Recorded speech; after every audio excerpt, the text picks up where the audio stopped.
Welcome to part 2 of the Blackfoot 2016 build video. Now don't forget to check out the full review at rctech.net.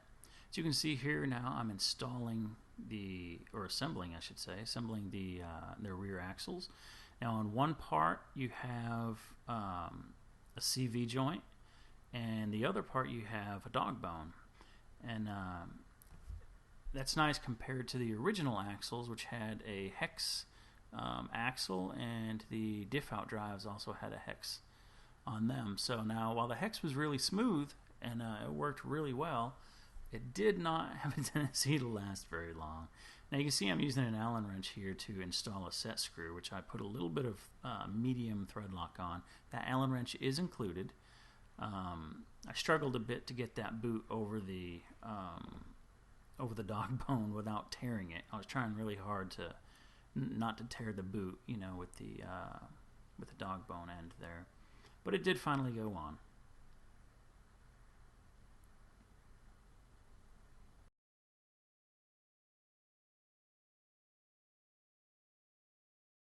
And I'm pressing in these O-rings right now that the instructions called for.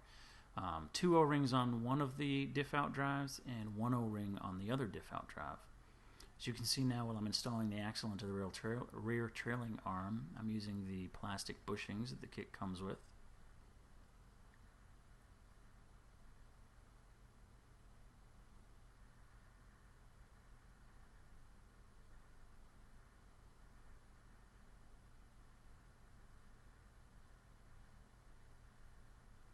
Now for the part where the dog bone actually meets to the diff out drive, I use some of the ceramic grease.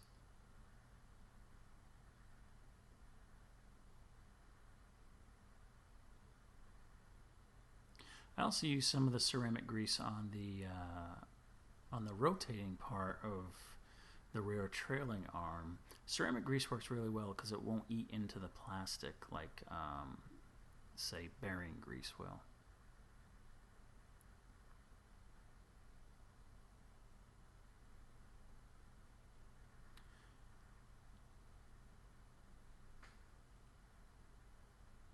Alright, so now we got the trailing arm on. We're putting the bracket on to lock the trailing arm into place. This takes 3 screws.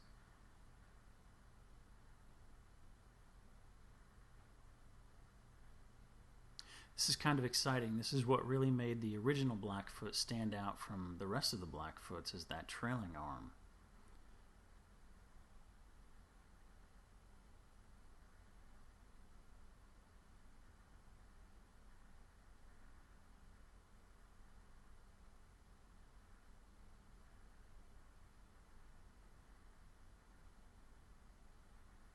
Now, if you've owned a Blackfoot in the past, or even a Frog or Monster Beetle, you know that trailing arm did have a tendency to cause some problems. And now what I'm running into right now is, because of those black O-rings that I put into the diff out drives, it's causing binding in the suspension. You can see how they're sticking up and they click about halfway. That O-ring is causing the axles to be too long. And when the axles are too long, at the bottom throw and the very, very top throw where the axles are angled, it's okay length. There's no binding. But as you go halfway or midway up in the suspension travel, that's where the axle, there's the least amount of room between the diff out drive and the wheel axle itself. So the dog bone axle is acting as if it's too long because of those O-rings. So what I did is I took them out, and you can see once I get the trailing arm installed again, it moves much smoother. Now there is still a little bit of binding with plastic to plastic, which is normal. That will loosen up. As you all know, that's kind of a weak point in the Blackfoot. But see how that clicks and that one does not? So there's a big difference that O-ring made. Now, what I considered was possibly that O-ring was put in there to keep the diff out drives smashed against the differential, and maybe in hopes of keeping the differential from stripping out. But in my opinion, that's really the job of the metal plates for the gearbox, each side of the metal plates, and that ball bearing. So I know for a fact that if I leave those O-rings in there, eventually it's going to put unwanted strain on those rear trilling arm. And so I chose to just leave them out. We'll see how it works. Hopefully, I'm going to use stock power plant. I'm not going to upgrade the motor. So hopefully, without upgrading the motor, it'll work just fine. But now you see me building the shocks. Something that was really neat is the kit does come. If you look at the, I believe this is right. If you look at the left-hand side of the screen, you see some other shock pieces there.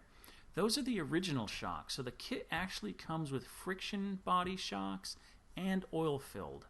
Now you use the same piston in either or because the piston isn't your typical plastic piece on your metal, shaft with the holes in it. It's a one-piece piston. It's got the shaft with a round metal plate with two of the edges are squared off so the oil can get through. And so you can actually use that in the friction shocks or in the oil-filled shocks, just in case you really, really want to make this like the original.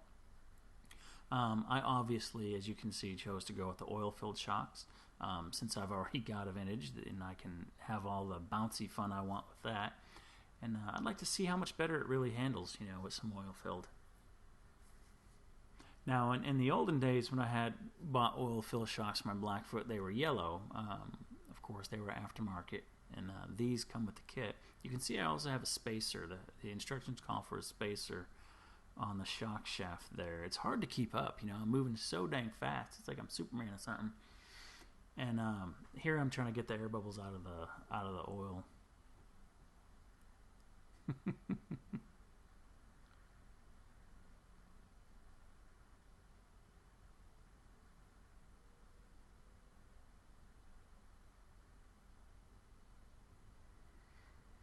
There we go, building the shocks. The springs are two different lengths. All the shock bodies and shock shafts are the same exact length, but the springs do have different lengths. As you can see there, the silver springs are shorter, and those are going to be the front springs.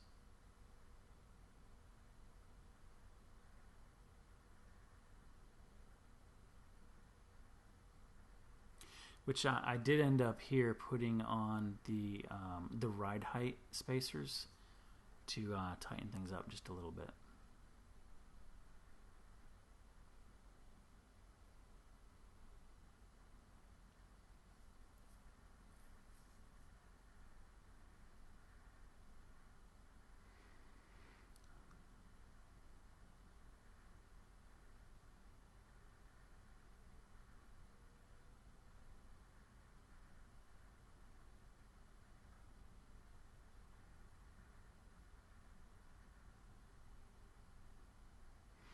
Alright, suspension's working good.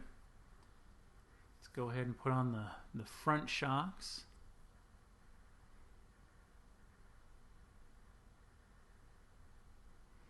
Now I'm popping in the balls into the end of the shocks there. That's what I was doing with the needle nose pliers.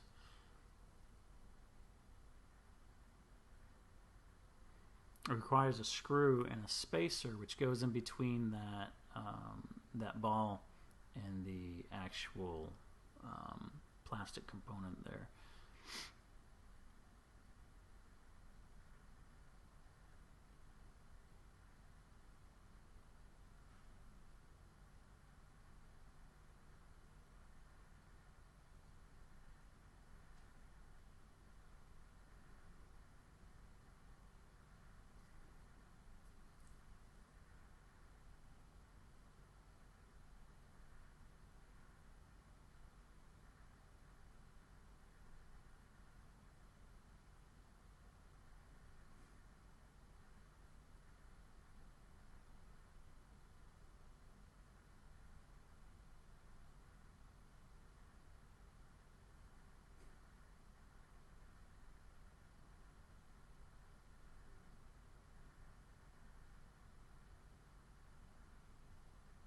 How many of y'all remember that white chassis stiffener that was an aftermarket part for the bottom of the chassis?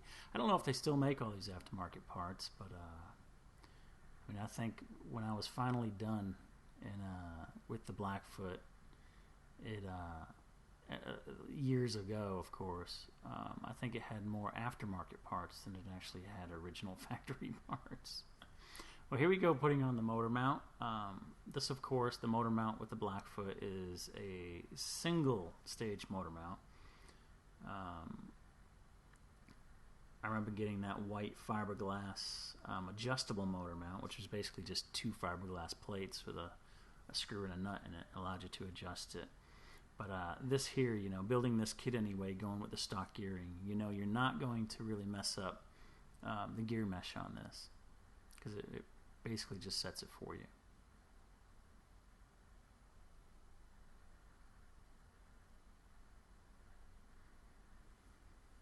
There's the Mabuchi 540 motor. Of course, it's brushed with the closed end bell.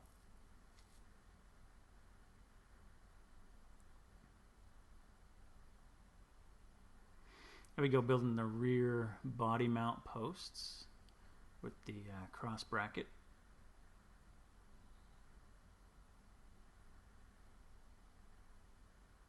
Everything went together so well in this kit.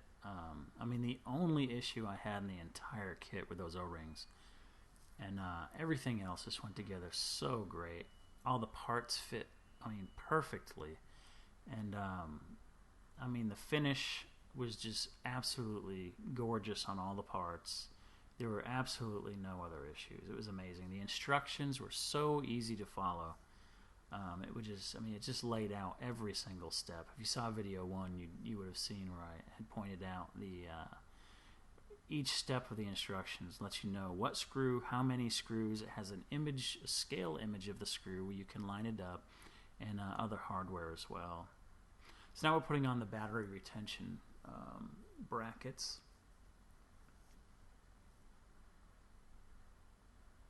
Pop in the pin for the battery holder, and now put the tires on the rims. Now the instructions say not to glue the tires to the rims, and I remember as a kid I didn't glue them for a while until I noticed that the rims were actually spinning inside of the tires.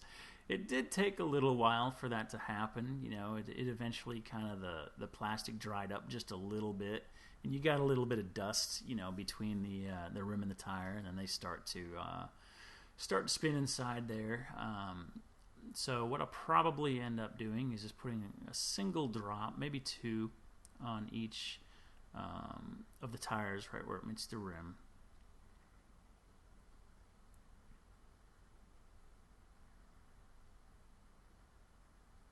Now these tires are heavy enough, or I should say stiff enough, to where you're not really going to have to worry about them ballooning. They're great because when you're on pavement and stuff, it's easy to get, you know, the thing doing donuts, and you can go fast and hit the brakes and the thing spins around really easy. And it gives a lot of fun. I remember as a kid I'd run circles around other kids' Tycos and whatever else they had.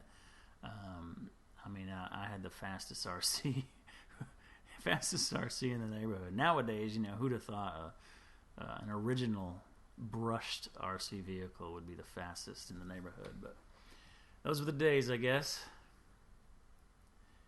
Now the kit comes with many zip ties, and I went ahead and zip tied some of the wires together. Well, now that the chassis is done, all we have left is the body.